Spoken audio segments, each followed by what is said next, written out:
Sometimes how I wish we change the word church and mosque. How I wish. We adopt the phrase, an assembly of righteous people who have the Spirit of God, rather than using a church. Because over a church, you have pastors, you have bishops. Over a mosque, you have imams. And I tell you, I have a lot of them in my holding facility as I'm talking to you.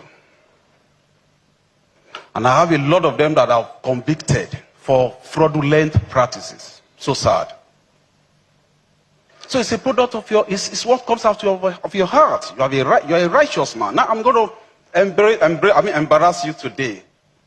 I never wanted to say it, but I just felt that's my little way of making this contribution. I investigated this man for 6 months. Yeah. For money laundering. We work by intelligence, we work by petitions. At some point, I saw there was an account, a domiciliary account. Dollars, pounds were dropping in like raindrops, from Colombia, from America, from Sri Lanka, even from Togo. I said, who is this man? Yes, I've been hearing about his name, I've seen his face a couple of times. So, I never bothered about what he was doing.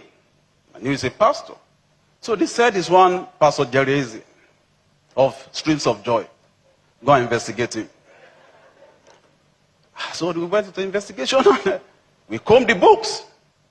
Yes, we saw the money coming in. So my IO, my investigating officer, came to me one day and said, sir, this is the preliminary report. I said, I'd like to see this man. Go and invite him. So he came to my office. I saw him. I've seen that face, I know. But I didn't know it was him. Because I saw somebody who came in with baggy trousers and, small, t-shirt and some punk and, with pattern. And I was almost going to say, go and call your pastor, my friend. You are not the one. Go and bring your bishop. So upon a second look, I look at the face. I said, okay, you are Pastor Jerry. He said, yes, sir. I said, go sit beside me. So he told me what happens and all of that. And how the money came, what he does, how he has been helping people and all of that.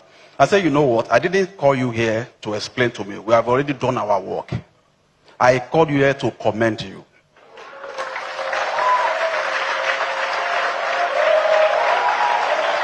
If you want to stand up and have the applause, do that.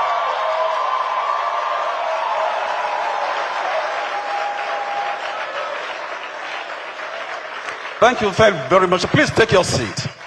Take your seat.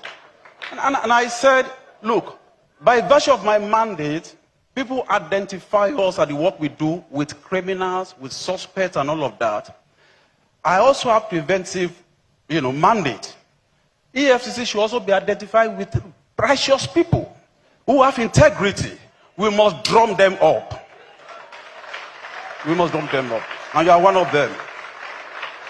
The only thing that is remaining now is to give you a letter of validation, but I'm not going to give you because I will still continue to monitor your finances.